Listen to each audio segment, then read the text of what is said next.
What you focus on, you unconsciously steer towards. What you focus on, you unconsciously are steering your life in that direction. Great analogy of the car, right? I've heard Tony Robbins talk about that before, but that's just a great analogy for life. That is actually the truth. When you uh, listen to race car drivers, people that teach that, like that's exactly what they say. They say, hey, if you're about to spin out, like don't focus on the wall. Don't look at the wall. Look at where you want to get your car to go towards. Why? Because again, unconsciously, if your eyes are focused on that, you will hit that. Great metaphor for life. Whatever you're focused on is what you're going to get out of life unconsciously. See, we think this stuff is conscious. We think we can think about these types of things and be like, I'm not doing that. You don't see your blind spots. You don't know what's happening unconsciously. So that's why this process of getting yourself to your ideal, it's so important because you'll start to become more aware of these things, aware of where your focus is going, aware of what you're actually, he said, focus equals feeling. You're aware of what you're feeling. So you're aware of what you're focused on. You're aware of the stories you're telling yourself. You're aware of the areas that you, right, are making excuses or not seeing things clearly or not having enough of a defined vision so you can start to see your life differently. And that's how we get there. That old Albert Einstein quote, right? A problem can't be solved at the same level of consciousness that it was created. You can't solve the problems of your life, the issues of your life, your health, your family, your money, you can't solve those things at the same level of consciousness you are currently, at the same level of conscious awareness that you're in, because you created it at that same level of consciousness awareness, right? Like you created it in that space. So you have to get above that. You have to think higher. You have to become different. You have to change your thoughts so that you can get the solutions to the stuff that you're dealing with. Got to focus on the right things. You've heard me say this before, right? The brain doesn't know the difference between the word don't, right, and the word do. It doesn't know those things. So if, again, you ask a lot of people these questions. I talk to a lot of people. I ask people these questions all the time. And I ask them about what they want to make happen or what they want their life to be. And oftentimes they tell me what they don't want. Oftentimes, when I say, hey, what is it that you want to get to? Well, I know I don't want this. I don't want to be here. I don't want to feel this. I don't want to. That's how I know they're going to get that exact thing because they can't actually think about and articulate what they do want. They can only talk about what they don't want or the things they don't want to experience or don't want to see or don't want to feel anymore. That's why they get more of it. Very subtle, but these are the differences. These are the differences that we got to practice. Tony Robbins talked in there at the beginning about push versus pull motivation. What motivates you? It's something that's just pushing you, right? Eventually that stops. That's short-lived. We need a lot more motivation and inspiration to do things that are pushing that we have to push ourselves to do. But then there's pull motivation, the things that are pulling you, they're pulling you towards your destiny, pulling you towards your purpose, like pulling you. It's where your heart is guiding you. It's where, right, a lot of things are pulling you. You have such a compelling vision. That's what he talked about. Having such a compelling vision that it pulls you. You want the thing up ahead so much more than you care about the pain or the sacrifice or any of those things. You want that, and it pulls you towards it. We all should have those pull motivations. How do we get them? By having a compelling vision. I'm probably going to talk about vision every mindset call till the end of the year, right? Just because it's literally the foundation of all this stuff that we're doing. If you don't know why you're doing this, if you don't know what you're pulling towards, if you don't know the man or woman that you would like to be, not about who you are currently, but the man or woman you would like to be, the values you would like to have, the things you would like to hold on to, the ways, right? The things you want to see in your family. the material things you want to have, like whatever it is. Like if you can't even think of those things, right, then why do all this work? Why do all this work? So that's the basis of it. You got to have a compelling vision so that we can get there. Talked about your state. Your state matters. Your physiology he talks about. All right, how do we change our state? You change your physiology or you change your focus. Changing your physiology is important. If you ever get to a place, I take walks, I take walk breaks in the middle of my day to change my physiology. A lot of times I'll sit here at the chair, I'll sit here at the computer, and that'll get me into a certain thought process, right, of work or of, stress or whatever it is. And throughout the day, randomly, I'll take that 10-minute physiology, right? Like change my physical state, walk around, move my body, do those things. And it gives me different thoughts. It changes how then my brain operates. And then I can come right back to the desk and do something completely different, be a lot more productive, whatever the case is. That might only be a 15-minute, 20-minute thing. But we got to know how your physiology affects your mood, your thoughts, all of that type of stuff. When people are depressed, they typically are, right? Hunched shoulders, shallow breathing, right? Very low monotone. Like that's how those feelings come about. But if you changed your physiology, if you plastered a smile on your face, if you moved your body, if you did some jumping jacks, if you ran, if you did anything to move it, you wouldn't have the same feelings. We got to know how important that is in this process of getting to the life you don't need a break from. But the other thing he said, you got to change your focus. And so you got to be able to learn how to shift your focus. I want y'all to understand that that is a law, right? In the book, in 177 Mental Toughness Secrets, they call it the law of attraction. Right? You've heard that saying before, the law of attraction, but it is true that like whatever you're focused on, whatever you are putting out is what you're going to get back. That's the way this works. So that's why if there's something in your life you don't like or you want to change, or there's an environment piece or just anything, you have to take a step back and say, man, how am I attracting this into my life? What am I seeing? What am I focused on that's bringing this into my life? So it's what it says here in the text. It says, one of the most significant secrets of the world class is their thorough understanding that we attract into our lives what we are, not what we want. I'm just going to read that first sentence again because some of y'all missed it.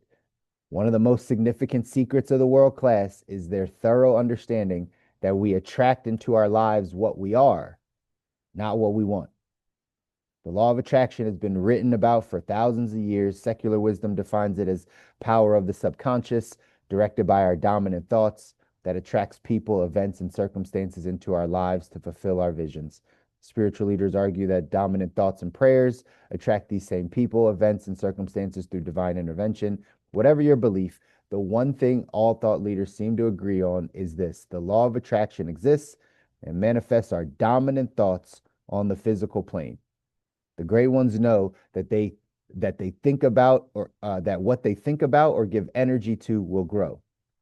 The great ones know that what they think about or give energy to will grow. It doesn't matter if it's negative, positive, or neutral. The law operates without judgment. This is the reason average people barely get by while the world class lives in abundance. Thoughts are simply a series of vibrations that grow when supplied with energy.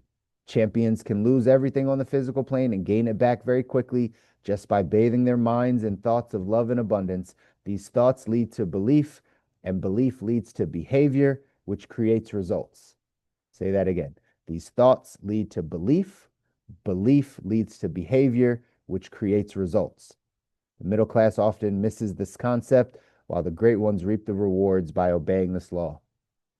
I hope we all understand this. I hope you've been on enough morning mindset calls to understand that we get what we focus on. Where your focus goes, your energy flows, right? Where whatever you are going to look at, how you look at things is what you're going to get back. Doesn't matter if it's positive, negative, neutral, it doesn't matter what it is. That's how this works. So the more you can grasp this, and then you can challenge yourself every day to be conscious of metacognition. Are you aware of? Are you thinking about what you're thinking about? Are you thinking about what where your focus is going? Is your focus on other people? Is your focus on worry? Is your focus on love? Is your focus on gratitude? Is your focus on abundance? Is your focus on opportunity? Is your focus on, right? Like you have to know where your brain is pointing. This laser of a brain that you have, where is it pointing to on a daily basis? If you're just consuming information, well, what are you consuming? Because that's then what you'll be focused on. If whatever you're taking in, right? I talk to so many people that like I have no idea what they're talking about and they think it's like the biggest thing in the world, right? They're like, "Man, have you seen all the stuff that's happening?" Da, da, da, da. And I'm like, "I don't even know what you're talking about. I have not seen that. I'm not focused on that. I don't know what that is." And for them, it's like this thing that they think about over and over again. It's because they're focused on it. So we have to be very intentional, ladies and gentlemen, about what we are focused on. If we want to get to our ideal life, we want to get to the life that we don't need a break from. You want to be able to have life exactly where you want it. Health, wealth, love, happiness, all the things. You're not going to be able to avoid the spin outs of life, like we just heard Tony Robbins say. You're not going to be able to avoid those things, but you through repetition of going through those things and doing the right things in it, you get better in them. Just like that example. The first time you spin out in the car and you look at the wall and you crash, you're like, "Hey, I'm not going to do that again. They told me to focus on where I'm going, so I'm going to start doing that." Then you have another spin out, you get a little bit better at focusing on where you're going. Another one, a little bit better. Before you know it, every time you're going to spin out, you know exactly what to do. That's life. We're not going to get away from the spinouts. We're not going to get away from the crazy stuff happening in your family and the crazy stuff happening in your money and at your job and in your health and the sickness and the wars. And we're not going to get away from any of that stuff. But how you handle it, how you start to view it, how you start to shift the way you think about it so that you get a better result over and over again is self mastery. That's how you get to master oneself. The internal world controls the external world, not the other way around. So where your focus goes, your energy is going to flow. Where your focus goes, that's what you're going to attract more into your life. We have to work on our focus. The world is coming to distract you. Social media is coming to distract you. The enemy's coming to distract you. All the things. If you feel like you're in this loop, you're in this cycle of similar things happening, it's because you're probably focused on the same things. It's probably you're still in that comfort zone of feeling the things that you've been feeling and thinking the things you've been thinking. We got to start making some shifts. We want to get to that next level in life, ladies and gentlemen. This quote here says, "We attract into our lives whatever we give energy, focus, and attention to, whether wanted or unwanted." It's important to understand this law. It's important. The action step for today says, examine the major areas of your life and identify your dominant thoughts in each area. If you're unsure what you're thinking in these areas, check your results. Your results are the manifestation of your dominant thoughts over a period of time. Like that takes full ownership of your life. It might be hard for some of us to do, but it's not your parents' fault. It's not your spouse's fault. It's not your boss's fault. It's not anything in your environment, right? Your results, the things you experience are the manifestation of your dominant thoughts over a period of time. That's what it is. If you wish to change your results, change your dominant thoughts. Just for today, select one area of your life, write down 3 new thoughts you're going to do to condition yourself and hold it in your mind. Do this for 30 days, monitor your results. This is just you talking to yourself better. This is just you consuming better things. This is just you having a better talk track so you can focus on better things so that you can get better results. That's what it's about. Easier said than done. I know. I'm never going to tell you this stuff is easy. Simple, it's not easy. We have too much unlearning to do. We're all oftentimes not as focused on this as we need to be. We're not as focused on and intentional about this part of our growth because it's not seen, right? We're very visual people. We don't walk always by faith. We really do walk by what we see. And so if you can understand that the more that you are tuning this thing up, unlearning and relearning, the more you start doing that, and that's repetitious for you, you're going to get to good places in life because you're going to raise that level of consciousness. You're going to be able to solve the issues in your life. But you got to keep working at it. I love you guys. I want you to win.